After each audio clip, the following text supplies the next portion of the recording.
pjesën e tretë do të trokasim në shtëpitë e të famshme ose në shtëpitë e personave të njohur, të cilët praktikisht tashmë janë bërë pjesë e rubrikës sonë, në shtëpinë e trokasim dhe sigurisht shohim edhe nëpërmjet një turi se si është dekoruar shtëpia. Jemi pra pikërisht në këtë rubrikë e cila na çon tek një tjetër shtëpi e një personazhi të njohur. Cili është ai? E zbulojmë tani, le ta ndjekim. Përshëndetje Rudina, mirë se erdhët në shtëpinë time.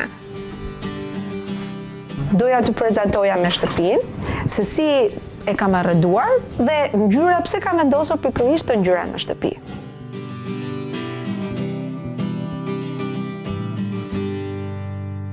Më pëlqejnë shumë pikturat origjinale dhe pikërisht më në hyrjet e shtëpisë kam vendosur që të mbaj pikërisht këtë pikturë, e cila është me ngjyrat e tokës. Tu te dhoma ndenjes kam vendosur sipër një mbulesë e cila është bërë nga mami im me grep.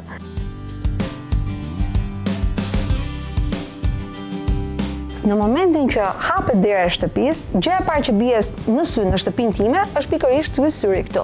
Dhe me thënë të drejtën, unë jam pak supersticioze, prandaj kam zgjedhur këtë pozicion për syrin, por nuk ka lidhje vetëm me supersticionin, por ka lidhje edhe me profesionin. Është një gjë sepse syri është gjithçka në jetën time. Ky është pikërisht këndi i dhomës së ndenjes, një nga ambientet që edhe mua dhe fëmijëve na pëlqen jashtëmase shumë dhe këtë kënd këtu e kam të mbushur me libra. Libra të cilat i kam blerë që kur kam qenë shumë e re, edhe tani vazhdoj gjëja që blej gjatë gjithë kohës janë pikërisht librat. Por këtu kemi edhe suvenire të shumta, ku unë jam munduar që gjatë gjithë udhëtimeve të mia të mbledh suvenire të ndryshme. Që është pikërisht pema e jetës dhe këtë e kam marrë kur kam lindur edhe vajzën dhe ka qenë një nga gjërat që më ka pëlqyer shumë që është çdo gjë e punuar me tru. Një nga gjërat shumë të rëndësishme për mua që është pikërisht edhe këtu në kuzhinë është ikonat. Është ikona e shënmërisë dhe kjo është një statue e shënmërisë që unë e kam marrë pikërisht në Međugorje. Këtu është këndi fotove që janë të dy fëmijët, edhe vajza dhe djali, kur kanë qenë pak më të vegjël, tani që janë rritur pak që të dy pranojnë të kemi foto në telefon, por nuk pranojnë që t'i kemi foto të printuara.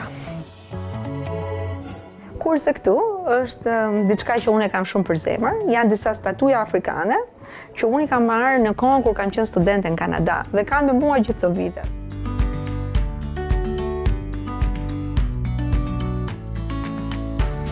Këtu jemi tek ambienti i korridorit, vazhdojmë përsëri me ngjyrat e tokës. Doja t'u tregoja dhomën e vajzës.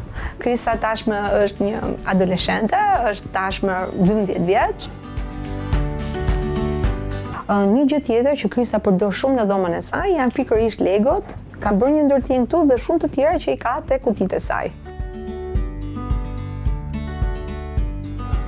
Tani, nga dhoma vajzës do kalojmë te dhoma djalit. Djali për momentin është me studime në Austri dhe po studion për IT dhe gjëja që është më e rëndësishme tek dhoma e tij është pikërisht kompjuteri. Tani po shkojmë drejt dhomës time. Kjo është dhoma ime dhe me thënë të drejtën gjëja më interesante te kjo dhomë është pikërisht pasqyra e cila ka formën e syrit, që unë e kam bërë pikërisht sepse lidhet me punën time. Tani miq, do kalojmë te këndi im i preferuar i shtëpisë që është pikërisht kuzhina. Tani, më vjen keq miq, por sot juve erdhët pak vonë, unë drekën e kam bërë, por është pikërisht koha e kafes. Dhe unë kam shumë qejf kafen time turke.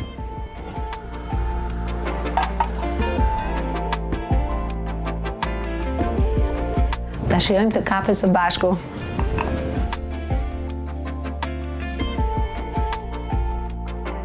Ndërkohë që unë po pi kafen, Rudina, po pres që të shikoj dhe ty, të përqafoj fort e dashur.